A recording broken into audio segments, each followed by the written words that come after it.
I mean, several years ago, I said humans are the biological bootloader for digital superintelligence. Yes, we are a transitional. We're a transitional species. We're a bootloader. Yeah. We're the bootloader. We are a transitional. I mean, the silicon circuit can't like evolve in a salt pond, you know. Yeah. On today's edition of the Thrivetime Show, we are interviewing Anthony Vinci, and he asks the question: is China stealing American DNA to create communist super soldiers? You surprised? Surprised? And you might say, what? Yes, Anthony Vinci, today's guest, asks the question, is China stealing American DNA to create communist super soldiers? You might say, well, who's Anthony Vinci? Anthony Vinci served as the first chief technology officer at the National Geospatial Intelligence Agency, NGA, where he was one of the first leaders to bring AI into intelligence. Earlier in his career, he served in Iraq, Africa, and Asia. After leaving the world of intelligence, Vinci became an executive at a private equity firm and became the CEO of an AI company that is bringing the intelligence revolution to the rest of us by democratizing intelligence analysis. What? All this and more on today's edition of the Thrivetime Show, featuring Anthony Vinci. All right, Thrive Nation, on today's show, I guarantee you're going to learn something. It can be a little scary. It can be a little exciting. It could be, there's a lot to unpack here. But with that being said, Anthony Vinci, welcome on to the Thrivetime Show. How are you, sir? Good. Thanks so much for having me. Appreciate it.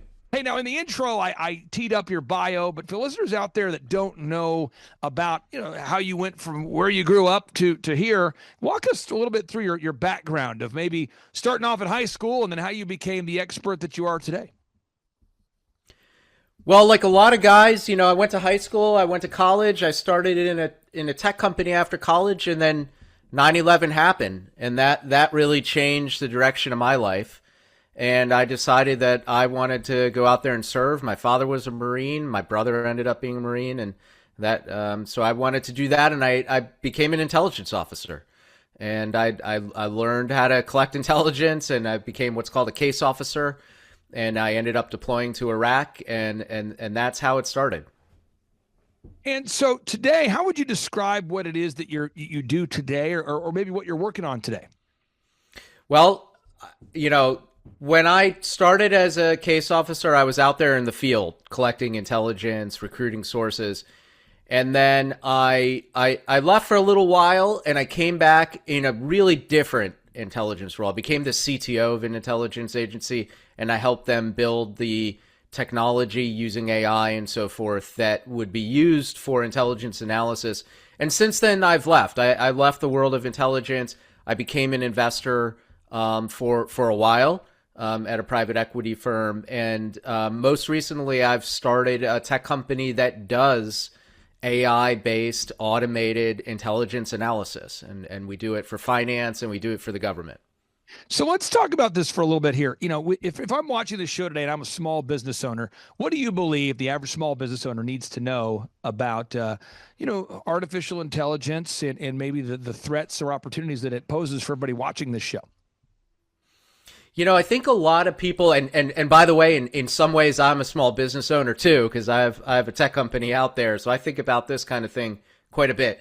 Look, it's kind of like cyber. 20, 30 years ago, nobody thought about it. It seemed like it was a problem for the government. But even small business owners today realize that cybersecurity could be a problem for them, right? That if they don't have a secure computer, their financial systems could be hacked and they could lose money. Or if they're a manufacturer, maybe they lose some of their intellectual property. Well, I think what's going on in the world today, it's not just cyber. It might be information operations. It might be people collecting intellectual property, not by hacking into their computer, but coming to work for their company and then just stealing it, taking that folder out of the private drawer and bringing it back.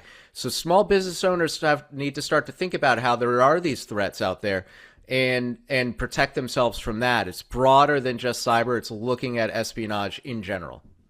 Now, I'm going to pull up your book here. You've written a new book, and typically when people get into the concept of writing a book, when they dive into the topic of a book, or they begin to obsess as an author about writing a book, a massive amount of research goes into the book. So your new book is the fourth intelligence revolution, the future of espionage, the battle to save America. Again, that title is the fourth intelligence revolution, the future of espionage and the battle to save America.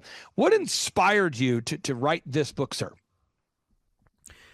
Well, when I was in intelligence, when I started, and it was after 9/11, and I went to Iraq and I did intelligence in a certain way. We were trying to, combat terrorists and insurgents and so forth. I was on the ground in places like Baghdad.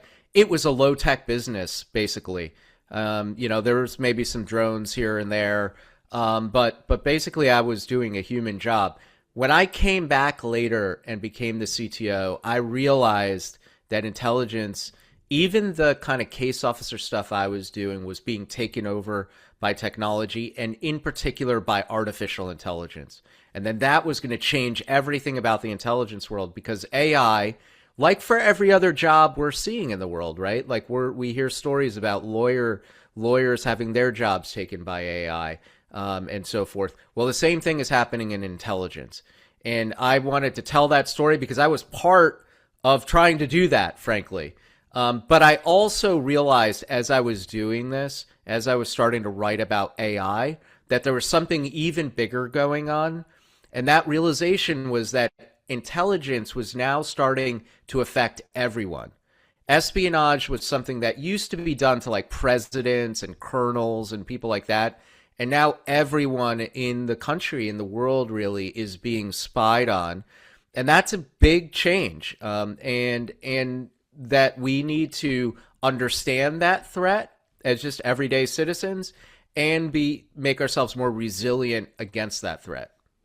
Espionage. I know that's a word that you said. I know it's a word that's you talk about in your book. What does it mean? Could you define what espionage means?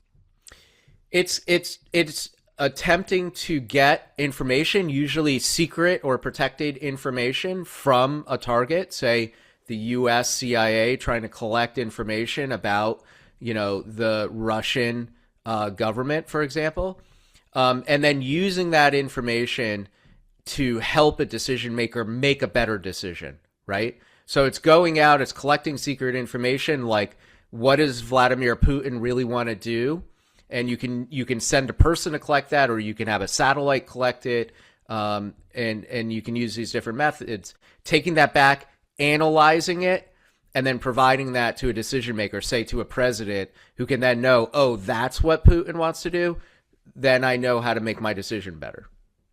So if I'm watching this show, let's say I'm a mid-sized corporation, what am I going to learn in your new book that's going to be of benefit to me if I'm a leader of a company with, let's say, 500 employees or more? Well, number one thing would be that economic espionage is now real, and it's going to affect your business, even as a mid-sized business. You don't have to be the biggest businesses in the world. And the reason is that the economy has become part of the battlefield for geopolitics. China is competing with America, but not just militarily. It's not like in the Soviet days. They're competing economically, and they're using intelligence to do this. They're stealing intellectual property. Literally, they're hacking into systems of companies, or they're sending human spies to collect that information. Then they're giving that information to their companies that may compete against yours.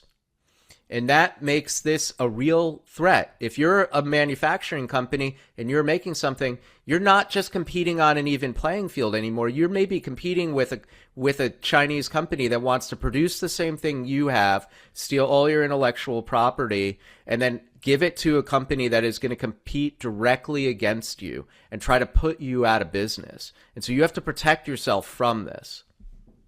Now, you in your book, I know you talk a little bit about you talk a lot about how companies can protect themselves by training their leaders to think like intelligence officers. And again, that might seem overwhelming for anybody who are listening to this, including myself. What do you mean by that? Well, first of all, I would think about it like crime. Whenever if you have a child, or if you remember being a child, you were sort of taught, hey, this is a dangerous neighborhood.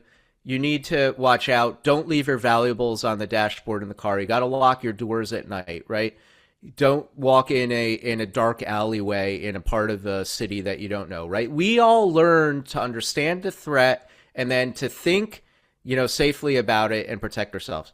The same thing goes for espionage. And so when I say think like an intelligence officer, the first thing is think about what that threat is. Well, we used to all think that the economy was like a fair, competitive landscape. Well, once you start to realize that it's not, that there are foreign intelligence agencies literally trying to take your intellectual property from your company and give it to your competitors. That's a real thing. Once you realize that threat, again, just like thinking about crime, the threat's out there, you can now act to protect yourself. And you can start to do some basic things.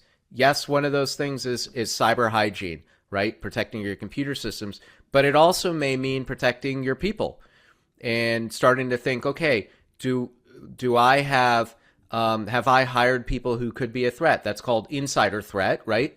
Maybe there is an insider threat here. So you start to think like an intelligence officer. It doesn't mean being paranoid, right? I wouldn't get overwhelmed. I think it just means being cautious and preparing for this in your company. It also means thinking like an intelligence officer to realize, hey, I need to be aware of what's going on in the world and the world of politics and the military, because that could affect my business.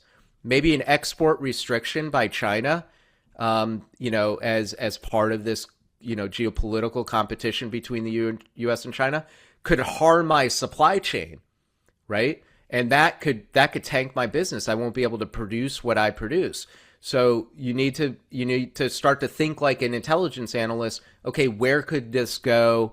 Could part of my supply chain be affected? How can I plan around that and start to, again, not be paranoid, but be cautious?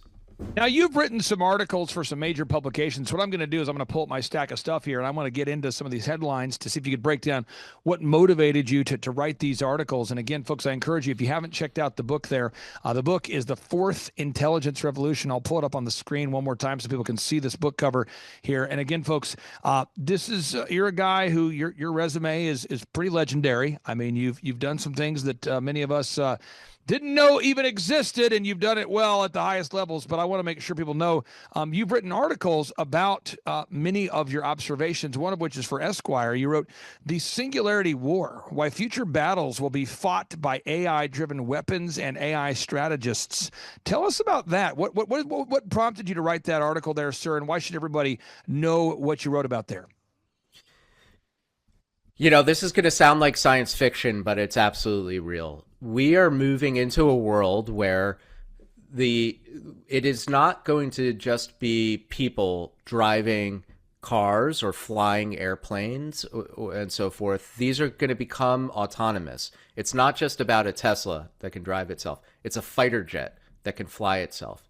And that is where warfare is going. And I sort of realized that this was going to happen, and other people have as well. And we're going to have these autonomous systems fighting autonomous systems. And what that's going to mean is that intelligence is going to have to be autonomous. So we're going to have these, think about them as like an AI spy spying on us or spying on other AI spies.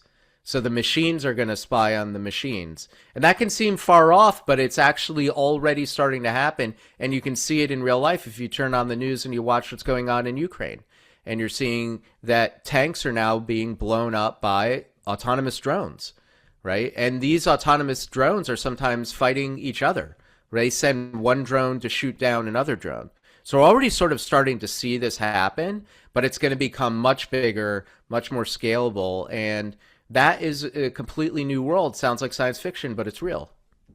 Now, speaking of sounds like science fiction, but it is real, you've written another article. Again, I don't know how you sleep at all, ever, knowing what you know. You wrote here for the Daily Mail how China is stealing American DNA to create communist super soldiers. Well, that sounds exciting. Again, folks, I didn't, in case you thought I might be stuttered or misheard me, how China is stealing American DNA to create communist super soldiers. Anthony Vinci, what say you, sir? It is quite a title, isn't it? From the Daily Mail. I look. This is one of the scariest things that I learned about when I was writing the book, and it's another thing where it just is real. There's a company called BGI Genomics. It's a massive Chinese corporation that does biotechnology, and they collect DNA from around the world. They have DNA testing equipment that's used for COVID or for prenatal tests for pregnant women. Luckily, those tests are not legal in America, actually, but they're legal in Europe. And that DNA information, from what we can tell, and this has been reported by Reuters and other sources and Washington Post, goes back to China. And in China, everybody needs to understand all information, all data can be accessed by the Chinese government and by their secret security services, by their intelligence agencies. And this is where it really starts to get scary, is that the Chinese People's Liberation Army, their military, has contracts with this company, BGI Genomics, for doing things like, and I'm quoting from their contract, population improvement. And so I'm sort of putting together the pieces here. The implication to me, and I believe to many other people, is that this DNA information is being collected globally. It is being used by a biotechnology company, and that company is investing in researching how to do genetic engineering to improve people. And again, this is my analysis because, again, most of this is going to be secret and classified by the Chinese. But my analysis is that's going to be used for the creation of super soldiers. Okay, so wait, let's get into super soldiers. What is that? I mean, at some level, any improvement, any biological improvement of a person that would be useful for fighting war, right? And a lot of people in their mind kind of picture the Hollywood movie where somebody's super strong or, can, run up walls or something like this. I would actually think, one level lower, even just improving cold tolerance, for example, which is an area of research that people have shown. If you can have soldiers that can operate in cold for much longer, they'd be a more effective fighting force. Or what if you just made people smarter? And this is something, of course, everybody in the world would love. But again, if it's militarized, it could be really scary. Now, and you could have soldiers that are just on average much smarter. Maybe they're, we say super soldier, maybe they're a super intelligence officer or something like this. Now, you're hearing reports, mainstream media outlets on the left and the right. Fox News reported that China is using technology to create like brain control weapons. This has been reported on both the left and the right. Brain control weapons. What? Could you see something like that happening?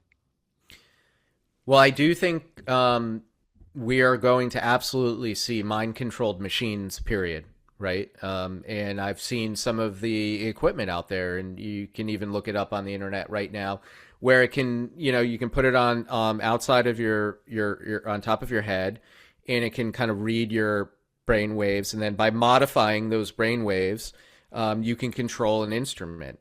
Now, you can also do this by actually implanting something in your brain, and there are companies that are doing this, like Neuralink, which is a company that Elon Musk founded, for example, where they actually implant effectively wires inside of your brain.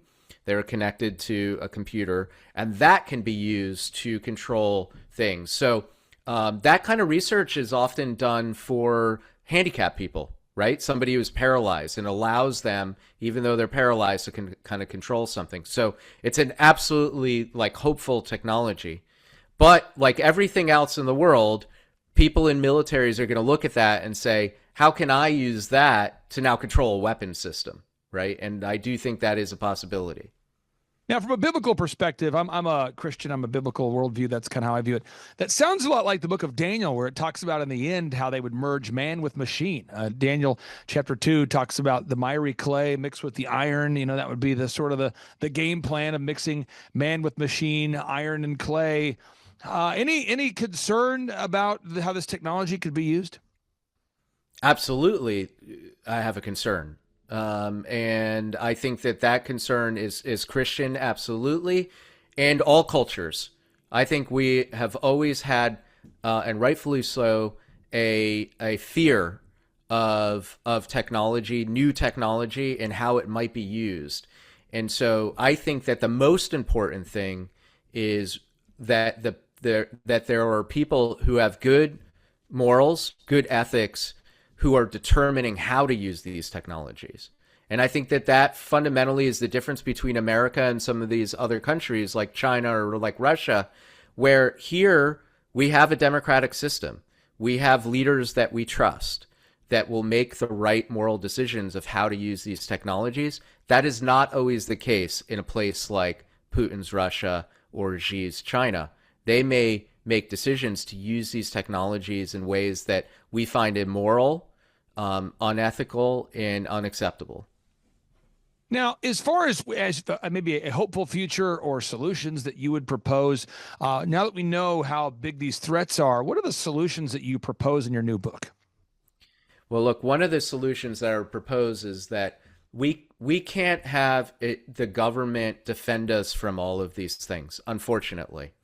One thing is, and I feel strongly about this, that people need to take responsibility for themselves and the protection of their families and their communities. We share that responsibility with the government. The government should help us do that, but we can also protect ourselves, right? And you can help to protect your own family. So learning, like we were talking about, learning to think like an intelligence officer is a way that you can help protect yourself, your family, your community, your company, if you're running it, right? Because you can now defend yourself. Just like you may teach your child that there is crime and you try to protect your child from crime. Maybe you're part of a neighborhood watch, for example, and you do it with cybersecurity. Well, we need to start to think like that when it comes to cyber espionage, information operations and attacks on our communities and our families. We need to start to learn to think this way and protect ourselves and get the tools to do this. So I think that's the number one thing that we can do. Our governments can do other things. I think our government needs to understand technology better, use AI in the right way, to your earlier point, and start to see that these threats are affecting everyone and that we need our government to help us protect the economy and help us protect everyone, not just presidents and colonels, but protect a whole population from these threats. I've got 3 questions for you remaining here. Question number 1 here is, you've done a lot of interviews talking about not only your book, but the threats being posed by artificial intelligence and espionage. What does everybody out there need to know about your book? Sometimes a great host will ask you the right questions. Sometimes you're stuck with a guy like me, and I might not ask you the right questions. So what is the main message you want to communicate about your book for anybody out there that's thinking about picking up a copy? Yeah, I think the number one thing is that we all kind of grew up thinking about intelligence as something that happened to James Bond or Jason Bourne or that the CIA did. But now this is something that affects everyone. But there is something you can do about that you can protect yourself, that you can learn some very basic things, actually, like triangulating information that will protect yourself and your family and your community. And that is something that we should all do. So this book was really not written for, the Washington, D.C. Beltway insiders. This book was written for everyone to sort of see what those threats are and to be able to protect yourself. Now I'm going to go pull up a clip here real quick. This is a video clip, full context. This was Elon Musk on December 22nd of 2025. So this is not from ClayClark.com. This is not from CNN. This is not from Fox. This is Elon Musk. And you say, where did you get this from? This was an interview that Elon Musk did here with Peter Diamandis on the YouTube channel. There you can find it, folks. That's December 22nd. And I just want you to hear just 10 seconds of what he says here. Here we go, folks. Several years ago, I said humans are the biological bootloader for digital superintelligence. Yes, we're a transitional species. We're a bootloader. Yeah. We're a bootloader. We are a transitional. This is silicon circuit can't evolve in a salt pond, Yeah. So you need a bootloader. We're the bootloader. Yes. You would never ever impair your bootloader. Yeah. So You might need it we've probably been a good bootloader. Yeah. And it's nice to us in the future. Is this where we want to end the pod? Most people don't know what a bootloader even is. Okay, so he's talking about humanity being a bootloader for the artificial intelligence. What is he talking about there? Or maybe what does that even mean? Or just what's your reaction to that clip? Yeah. Well, I think what he seems to be getting at is that we humans will be the ones who will make this super intelligent AI, and I think he's implying that AI is the one that will be, maybe even replace humans. And I know actually he is worried about that. He has said that publicly, is worried about superintelligence doing this. So I don't think he wants that to happen, but I think he is saying that is what may happen. Now, I would say this to clips like that. That might be the case, but I think that we can stop it. That people, there is an innate value to the human being, right? And that is innate to everyone. And that is worth protecting. And it doesn't mean we shouldn't have AI. AI can do wonderful things, and it's going to cure diseases and help mankind and make us safer, but that we need to be careful with it. And we need to be cautious and use it in the right way. And this is why it's so important that America in particular is the one making the choices about what will happen with AI, because I fundamentally believe we cannot trust China in particular to make the right ethical choices of how AI will be used. Final question. I'll give you the final word. What is it that you want to say to all of our listeners out there that are eagerly taking notes, that have probably learned a lot of things today? What's the message you want to share with our listeners there, sir? I think that the world can seem scary. We see what's happening in Ukraine or Iran or wherever it is in the world. And you hear me say things like that we're all going to be spied on by China or Russia, or that TikTok can be used to influence our children or ourselves if you're on TikTok, then and that's true. All those things are true. But my takeaway is this, that we can also protect ourselves, and that we're not helpless, and that we can learn to protect ourselves just as we did with cybersecurity. We feel less, we all know that your computer can be hacked, but you can do something about it. You can change your password. And so don't feel helpless. We can protect ourselves. Anthony, thank you so much for missing your calling as a male model and choosing to become an author. I appreciate you writing the book. Thank you for reaching out, your team reaching out and allowing us to share this message with a broader audience. And again, thank you so much for your time, your energy, and I hope that you continue to get the message out about what we can do to protect ourselves from potential AI espionage threats and other espionage threats. Again, thank you so much for your time. Thank you so much for having me. Appreciate it. Take care. Bye-bye. U.S. intelligence shows China is using advanced technologies like gene editing and brain control weapons to advance its military and to crush dissent. Ari Fleischer is a former White House press secretary and Fox News contributor. Welcome, Ari. Thank you. So gene editing and brain-machine interfaces sounds quite barbaric. What can the United States do about it? Well, I really don't know what those are, what they mean, but I will tell you this about China. Unlike the United States, where our Declaration of Independence says, based on the great Enlightenment thinkers of the 18th century, that government derives its just powers from the consent of the governed, an absolutely profound notion that the people run the government.